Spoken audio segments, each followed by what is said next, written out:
मित्रों नमस्कार। सनातन परंपरा में यह माना जाता है कि इस संसार में सिर्फ मनुष्य ही नहीं बल्कि कई प्रकार की सूक्ष्म शक्तियां भी मौजूद हैं। कुछ शक्तियां सकारात्मक होती हैं जो हमारे जीवन में सुख, शांति और समृद्धि लाती हैं, लेकिन कुछ शक्तियां नकारात्मक भी होती हैं जो मनुष्य की ऊर्जा को कमजोर कर देती हैं। इन्हीं नकारात्मक शक्तियों को आम बोलचाल की भाषा में भूत, प्रेत, पिशाच या ऊपरी हवा का असर कहा जाता है। बहुत से लोग इस विषय को मजाक में लेते हैं, लेकिन प्राचीन ग्रंथों में इसके बारे में विस्तार से बताया गया है। अथर्ववेद में भूत, प्रेत और दुष्ट आत्माओं से बचाव के कई मंत्र और उपाय वर्णित हैं। आयुर्वेद के महान ग्रंथ चरक संहिता में भी प्रेत बाधा से पीड़ित व्यक्ति के लक्षण और उसके निवारण के उपाय बताए गए हैं। इसका मतलब यह है कि प्राचीन ऋषि मुनियों ने भी इस विषय को गंभीरता से समझा और इसके समाधान खोजे।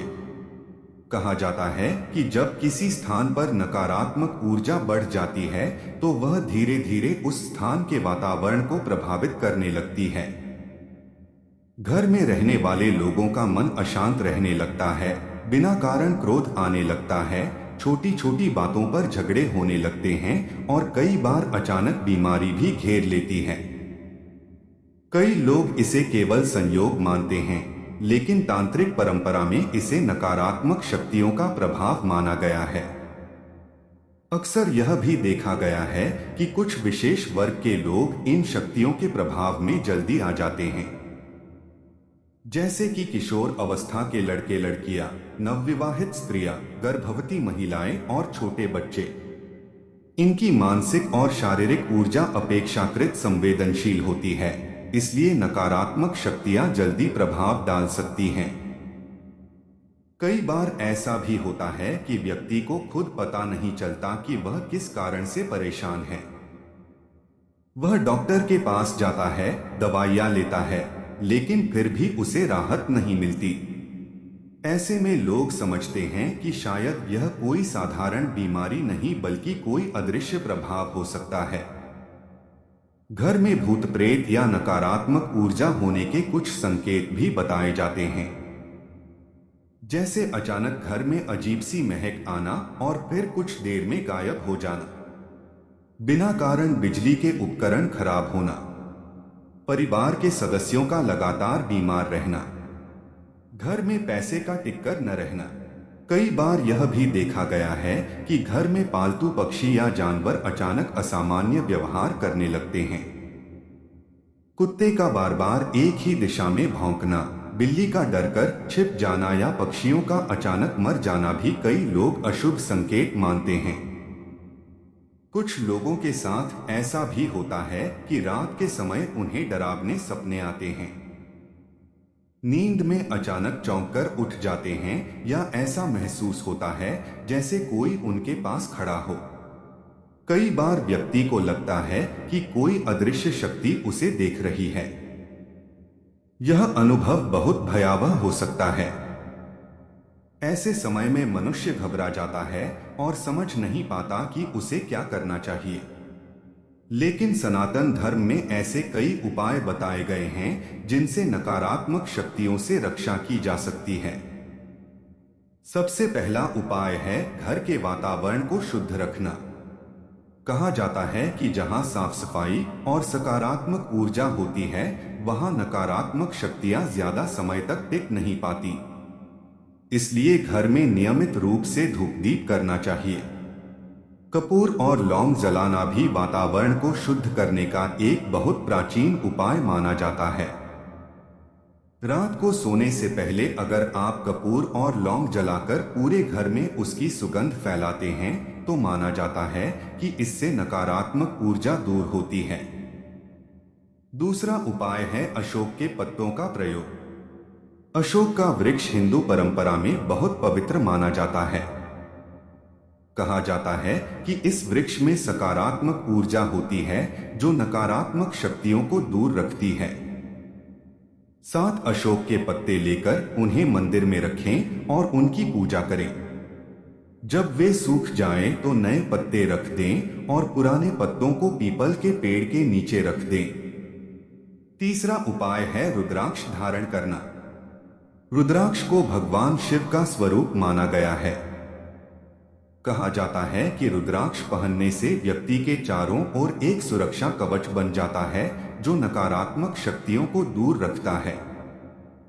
अगर संभव हो तो पंचमुखी रुद्राक्ष की माला धारण करें और प्रतिदिन ओम नमः शिवाय मंत्र का जप करें।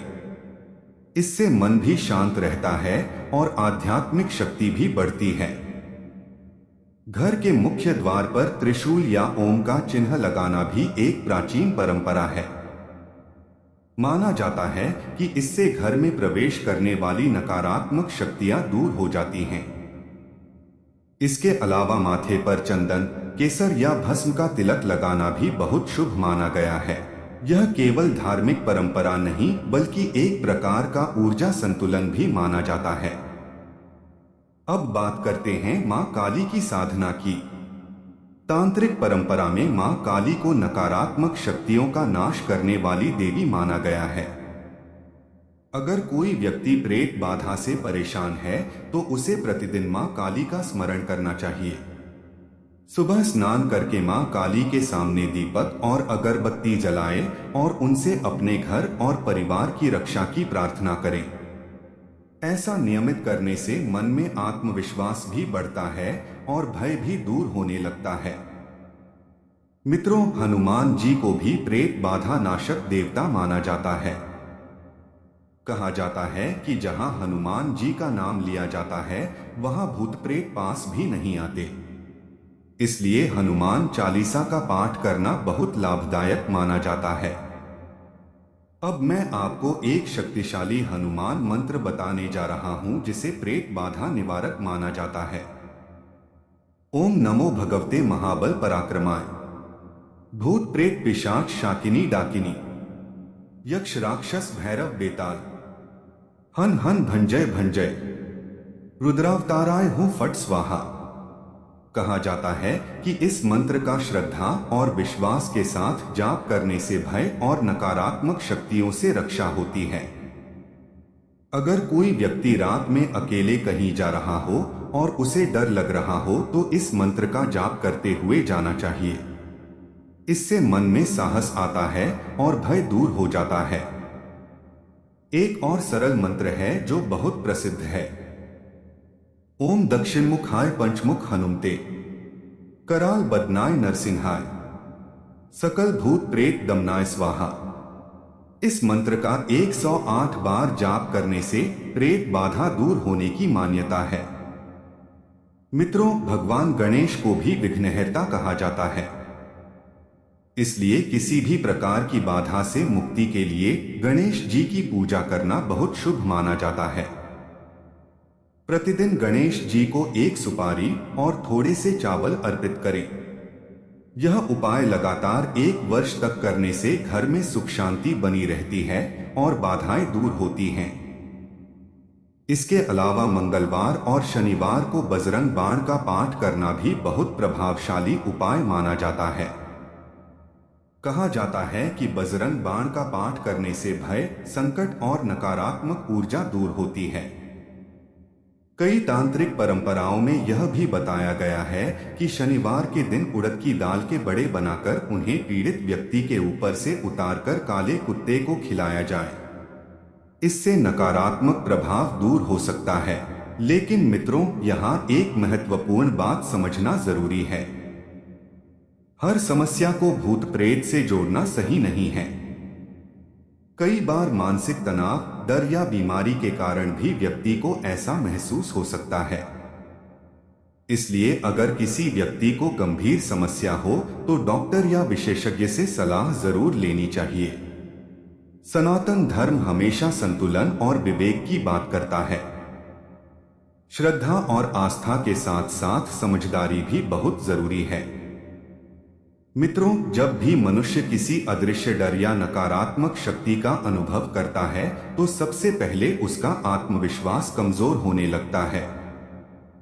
यही वह समय होता है जब व्यक्ति को सबसे अधिक आध्यात्मिक शक्ति की आवश्यकता होती है। सनातन परंपरा में कहा गया है कि जिस व्यक्ति का मन मजबूत होता है और जो भगवान का स्मरण करता है, उसके पास नकारात्मक शक्तियां अधिक समय तक टिक नहीं पाती। कई बार ऐसा होता है कि मनुष्य अनजाने में ही ऐसी जगहों पर चला जाता है जहां नकारात्मक ऊर्जा अधिक होती है, जैसे सुनसान स्थान, श्मशान के आसपास का क्षेत्र, पुराने खंडहर या वह स्थान जहां किसी प्रकार के तांत्रिक अनुष्ठान किए जाते हों। ऐसी जगहों पर जाने से कई बार व्यक्ति की मानसिक स्थिति प्रभावित हो जाती है। इसलिए प्राचीन परंपरा में सलाह दी गई है कि बिना आवश्यकता ऐसे स्थानों पर नहीं जाना चाहिए। इसके अलावा चौराहे पर रखी हुई कुछ वस्तुओं को भी पार करने से मना किया गया है। कई तांत्रिक प्रयोगों में चौराहे का उपयोग किया जाता है। यदि कोई व्यक्ति अनजाने में ऐसी वस्तुओं पर पैर रख देता है तो माना जाता है कि उसका प्रभाव उस व्यक्ति पर पड़ सकता है। इसलिए अगर कभी रास्ते में चौराहे पर नींबू, मिर्च, राख, लाल कपड़ा या अन्य अजीब वस्तुएं दिखाई दें तो उन्हें लांघने से बचना चाहिए। एक और महत्वपूर्ण उपाय बताया गया है जो घर के वातावरण को शुद्ध रखने में सहायक माना जाता है। सप्ताह में कम से कम एक बार घर में गंगाजल का छिड़काव करना चाहिए। गंगाजल को सनातन धर्म में अत्यंत पवित्र माना गया है और यह वातावरण को शुद्ध करने वाला माना जाता है। अगर संभव हो तो घर के मंदिर में प्रतिदिन दीपक जलाना चाहिए। दीपक की लौ केवल प्रकाश ही नहीं देती बल्कि एक प्रकार की सकारात्मक ऊर्जा भी उत्पन्न करती है। यही कारण है कि प्राचीन समय से ही पूजा के समय दीपक जलाने की परंपरा चली आ रही है। कुछ लोग अपने घर के मुख्य द्वार पर नींबू और मिर्च भी लटकाते हैं। लोक मान्यता के अनुसार यह नकारात्मक ऊर्जा को घर में प्रवेश करने से रोकता है। हालांकि यह एक पारंपरिक उपाय है और इसका उद्देश्य केवल घर के वातावरण को सुरक्षित रखने की भावना से जुड़ा है। मित्रों, अगर किसी व्यक्ति को बार बार डरावने सपने आते हैं या उसे लगता है कि कोई अदृश्य शक्ति उसके आसपास है, तो उसे रात में सोने से पहले भगवान का नाम लेना चाहिए। भगवान का स्मरण करने से मन शांत होता है और भय कम होने लगता है। विशेष रूप से हनुमान जी का नाम लेने की परंपरा बहुत प्राचीन है। कहा जाता है कि श्री राम और हनुमान का नाम लेने से मनुष्य के आसपास एक अदृश्य सुरक्षा कवच बन जाता है। आप चाहें तो सोने से पहले यह छोटा सा मंत्र भी बोल सकते हैं। ओम हनुमते नमः। यह बहुत सरल मंत्र है, लेकिन इसे श्रद्धा से बोलने पर मन में साहस उत्पन्न होता है और डर कम होने लगता है। इसके अलावा भगवान शिव की उपासना भी नकारात्मक शक्तियों से रक्षा करने वाली मानी जाती है। भगवान शिव को भूतनाथ कहा जाता है, अर्थात भूत प्रेतों के स्वामी। इसलिए शिव की पूजा करने से भी प्रेत बाधा से मुक्ति मिलने की मान्यता है। अगर संभव हो तो सोमवार के दिन शिवलिंग पर जल चढ़ाएं और ओम नमः शिवाय मंत्र का जाप करें। यह मंत्र अत्यंत शक्तिशाली माना जाता है और मन को शांति देता है। तांत्रिक परंपरा में भस्म का भी विशेष महत्व बताया गया है। कई साधु संत अपने शरीर पर भस्म लगाते हैं। भस्म को पवित्रता और सुरक्षा का प्रतीक माना जाता है। माथे पर हल्का सा भस्म का तिलक लगाने से भी व्यक्ति को मानसिक शक्ति मिलती है। मित्रों, एक और उपाय है जो कई लोग करते हैं। शनिवार के दिन हनुमान मंदिर में जाकर सरसों के तेल का दीपक जलाना। यह उपाय शनि दोष और नकारात्मक प्रभाव को कम करने वाला माना जाता है। कहा जाता है कि जब व्यक्ति नियमित रूप से मंदिर जाता है और भगवान का स्मरण करता है तो उसके भीतर सकारात्मक ऊर्जा बढ़ने लगती है। यही सकारात्मक ऊर्जा उसे भय और नकारात्मक शक्तियों से बचाती है। लेकिन यहाँ एक बात फिर से समझना जरूरी है। हर समस्या का कारण भूत प्रेत नहीं होता। कई बार तनाव, चिंता, डर या मानसिक परेशानी भी ऐसे लक्षण पैदा कर सकती है। इसलिए अगर किसी व्यक्ति को लगातार परेशानी हो रही है तो उसे डॉक्टर या मानसिक स्वास्थ्य विशेषज्ञ से सलाह जरूर लेनी चाहिए। सनातन धर्म हमें हमेशा संतुलन और विवेक का मार्ग दिखाता है। आस्था और विश्वास हमारे जीवन को मजबूत बनाते हैं, लेकिन साथ ही सही ज्ञान और समझ भी उतनी ही जरूरी है। मित्रों, अगर आप भगवान का नाम लेते हैं, अपने घर को पवित्र रखते हैं और सकारात्मक सोच बनाए रखते हैं, तो किसी भी प्रकार की नकारात्मक शक्ति आपको नुकसान नहीं पहुंचा सकती। इसलिए हमेशा अपने मन को मजबूत रखें, भगवान पर विश्वास रखें और अच्छे कर्म करते रहें। यही सबसे बड़ा और सबसे प्रभावशाली उपाय है। अगर आपको यह जानकारी उपयोगी लगी हो तो वीडियो को लाइक करें, चैनल को सब्सक्राइब करें और कमेंट में जरूर लिखें, जय बजरंगबली।